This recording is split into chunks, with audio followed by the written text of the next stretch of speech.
এমন একজন সেনাপতি যিনি জীবনে একটিও যুদ্ধ হারেননি, ১৫০টিও বেশি যুদ্ধ, প্রতিটিতে জয়।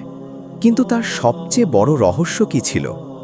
আসসালামু আলাইকুম ওয়ারাহমাতুল্লাহি ওয়াবারাকাতুহ। এবং আপনি আছেন এই চ্যানেলে।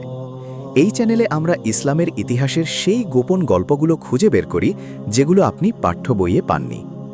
আজকের ভিডিওতে আপনি জানবেন খালিদ বিন ওয়ালিদ রাদিয়াল্লাহু আনহু কিভাবে অপরাজেয় হয়েছিলেন এবং তার সেই রহস্য যা আজও আমাদের জীবন বদলে দিতে পারে।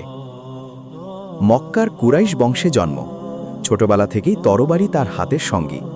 উহুদের যুদ্ধে তিনি ছিলেন মুসলিমদের বিরুদ্ধে মুশরিক পক্ষে সেনাপতি। সেদিন তার কৌশলেই মুসলিমরা কঠিন মুহূর্তের মুখোমুখি হয়েছিল। অথচ এই মানুষটি পরে হয়ে উঠলেন রাসূলুল্লাহ সাল্লাল্লাহু আলাইহি ওয়াসাল্লামের সেরা সেনাপতি, সাইফুল্লাহ, আল্লাহর তরবারি। ৬২৭ সাল, খালিদের মনে প্রশ্ন জাগছে, একটু একটু করে সত্য তাকে টানছে। তিনি মক্কা ছেড়ে মদিনার পথে রওনা দিলেন। পথে দেখা হলো আমর ইবনুল আস ও উসমান ইবনে তালহা রাদিয়াল্লাহু আনহুর সাথে। তারাও একই পথে।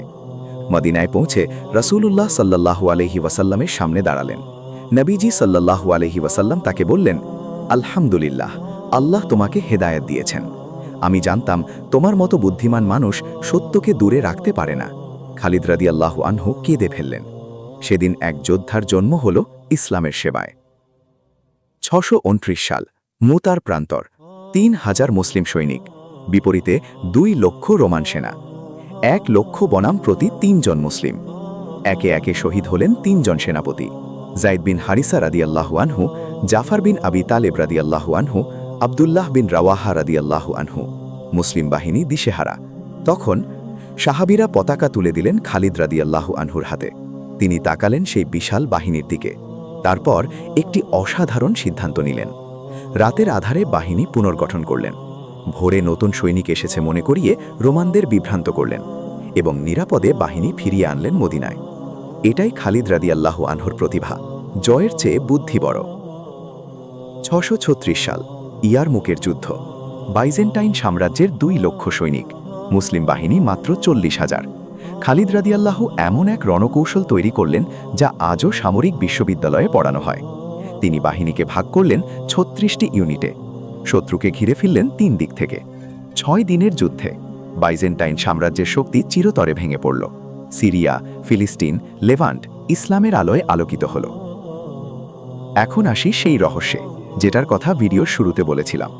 খালিদ রাদিয়াল্লাহু একবার বলেছিলেন, আমি এমন কোনো রাত কাটাইনি যে রাতে আমি আল্লাহর রাস্তায় জিহাদের কথা ভাবিনি।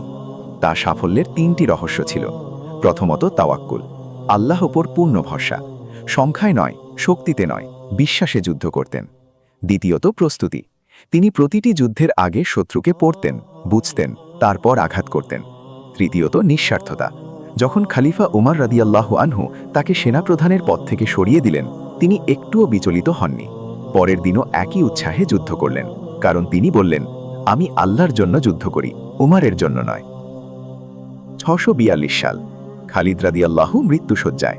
শরীরে এত ক্ষতের চিহ্ন গণনা করা যায় না, কিন্তু তিনি বিছানায় মারা যাচ্ছিলেন, এটাই তাকে সবচেয়ে কষ্ট দিচ্ছিল। তিনি কাঁদতে কাঁদতে বললেন, আমি শত শত যুদ্ধে গিয়েছি, আমার সারা শরীরে তরবারির আঘাতের দাগ, অথচ আমি মারা যাচ্ছি বিছানায়, উটের মতো। যারা কাপুরুষ তাদের চোখ যেন ঘুমাতে না পারে। সেই মুহূর্তে ঘরে উপস্থিত সাহাবীরা কাঁদছিলেন। এই মানুষটি মৃত্যুকেও ভয় পাননি, বরং শহীদ হতে না পারার কষ্টে কাঁদছিলেন। খালিদ রাদিয়াল্লাহু আনহুর জীবন থেকে আমরা কি শিখলাম? ১. অতীত আপনাকে আটকাতে পারে না। তিনি একসময় ইসলামের শত্রু ছিলেন, কিন্তু তাওবা করলেন এবং ইতিহাসের সেরা মুসলিম সেনাপতি হলেন। ২. পদ পদবী আসল পরিচয় নয়। সেনাপতির পদ গেলেও তিনি থামেননি। আমরা কি একটু সমালোচনায় ভেঙে পড়ি না? ৩. নিয়ত পরিষ্কার রাখুন। তিনি আল্লাহর জন্য লড়েছিলেন, মানুষের প্রশংসার জন্য নয়। আপনার কাজ, আপনার পরিশ্রম কার জন্য? খালিদ রাদিয়াল্লাহু বলেছিলেন, মৃত্যু আসবেই, তাহলে ভয় কিসের? আজ থেকে আপনিও নিজের জীবনে সেনাপতি হন। ভিডিওটি ভালো লাগলে এখনই সাবস্ক্রাইব করুন। আমার চ্যানেলে আরও অনেক অজানা ইসলামিক ইতিহাস ও অনুপ্রেরণামূলক গল্প পাবেন। আল্লাহ হাফেজ।